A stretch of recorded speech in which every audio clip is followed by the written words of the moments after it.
کسی کی بھی آسان نہیں ہوتی، بس زندگی کو آسان بنانا پڑتا ہے، کبھی خلوص سے، کبھی پیار سے، تو کبھی صبر سے اور کبھی برداشت سے۔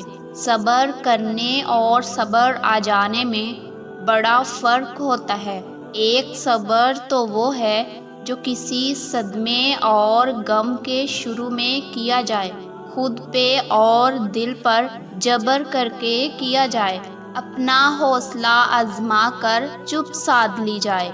اور ایک صبر وہ ہے جب انسان رو دھو کر، اپنا غم مٹا کر، آنکھوں میں آنسوؤں کی قلت لے کر خاموشی اختیار کر لے۔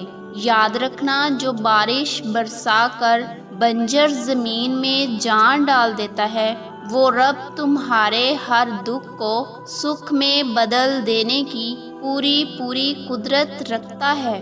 ایمان کے دو حصے ہیں، ایک صبر اور دوسرا شکر۔ جب انسان ان دونوں پر پورا اتر جاتا ہے، تب اللہ تمہارے غموں کو مٹانے کے لیے ایسی جگہوں سے وسیلے پیدا فرما دیتا ہے کہ جہاں سے تمہیں کوئی امید نظر نہیں آ رہی ہوتی۔ یاد رکھو، جو برداشت اور صبر کرنا سیکھ جاتا ہے، تو پھر انسان زندگی کی کوئی بھی جنگ نہیں ہار سکتا۔ تمہارے آنسو اور تڑپ اس سے چھپی ہوئی ہرگز نہیں ہے، وہ تمہارے آنسوؤں کا بدلہ کئی گنا بڑھا کر دے گا۔ بے فکر ہو جاؤ، تمہاری دعاؤں کے جواب دیے جائیں گے اور تمہارے صبر کا صلہ بھی تمہیں ضرور ملے گا۔ صبر آ جانے کی دیر ہوتی ہے، پھر اللہ تمہارے لیے اپنی رحمتوں کے دروازے کھول دیتا ہے۔ تم ناامید مت ہونا، اللہ اپنے بندوں کو مصیبتوں سے ہی آزماتا ہے، اور ہر مشکل وقت کے ساتھ آسانی بھی جڑی ہوتی ہے۔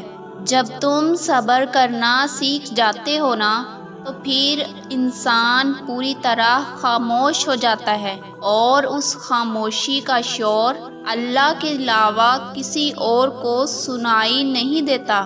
یاد رکھنا، صبر ایسی سواری ہے جو اپنے سوار کو گرنے نہیں دیتی، نہ کسی کے قدموں میں اور نہ کسی کی نظروں میں۔ انسان ہمیشہ تکلیف میں ہی سیکھتا ہے، خوشی میں تو وہ اپنے پچھلے سبق بھی بھول جاتا ہے۔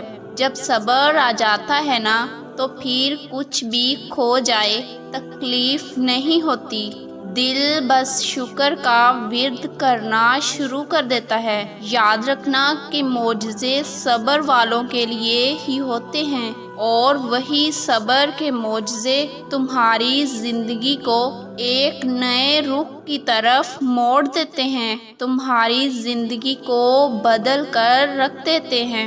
اگر تمہیں صبر کرنا مشکل لگ رہا ہے اور تمہیں لگے کہ تمہارا غم برداشت سے باہر ہو رہا ہے، تو سنو، وہ رب جو کانٹا چبھنے پر اپنے بندے پر اجر کی بارش برسا دیتا ہے، تو وہ جو تمہارے دل پر نشتر چبھنے کی اذیت ہے، اس پر اللہ نے کتنا اجر رکھا ہوگا۔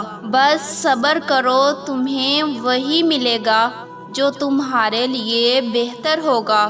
وہ رب تمہارے صبر کا اجر اتنا حسین دے گا کہ تم خود کہو گے کہ اگر وہ تکلیف اللہ نے مجھ پر نہ بھیجی ہوتی تو یہ خوبصورت وقت میری زندگی کا حصہ نہ بنتا۔ بے شک وہ رب بڑا غفور و رحیم ہے۔ خوبصورت خواہشیں یوں ہی پوری نہیں ہو جاتی، ان میں صبر ہوتا ہے، شکر ہوتا ہے، اور دعا کا بڑا اہم کردار ہوتا ہے۔ یاد رکھنا، جب تم اپنے صبر کا اجر پالو گے، تب تم بھول جاؤ گے کہ کبھی تم نے کچھ کھویا بھی تھا۔ بے شک وہ رب دلوں کو مطمئن کر دینے کی پوری طاقت رکھتا ہے۔ تو بس یقین رکھو، تمہارا صبر ضرور معجزے لے کر آئے گا، اور تمہارا دل پرسکون ہو جائے گا انشاءاللہ۔